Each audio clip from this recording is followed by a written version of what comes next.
నమస్తే, నేను మీ ఈశ్వర్. ఈ 6 న్యూస్కి స్వాగతం. వార్తల్లోని ముఖ్య అంశాలు: బీఆర్ఎస్ పార్టీలో సూచనలు చేయాలనుకుంటే ఎవరైనా లేఖలు రాయొచ్చు అంటూ బీఆర్ఎస్ వర్కింగ్ ప్రెసిడెంట్ కేటీఆర్ అన్నారు. ఇదే సమయంలో పార్టీలోని విషయాలను అంతర్గతంగా మాట్లాడితేనే మంచిది అంటూ కవితకు కేటీఆర్ సూచించారు. తెలంగాణ భవన్లో మీడియాతో మాట్లాడుతూ కవిత లేఖపై స్పందించారు. మా పార్టీలో సూచనలు చేయాలనుకుంటే ఎవరైనా లేఖలు రాయవచ్చు అన్నారు. పార్టీలో అంతర్గతంగా మాట్లాడితేనే మంచిది.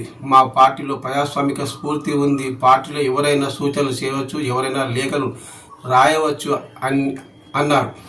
అన్ని పార్టీల్లో కోవట్లు ఉంటారు. పార్టీలో అందరం కార్యకర్తలమే, అందరూ సమానమే. ముఖ్యమైన విషయం గురించి మాట్లాడుతుంటే దేవుడు దెయ్యము ఎందుకని కవితను ప్రశ్నించిన కేటీఆర్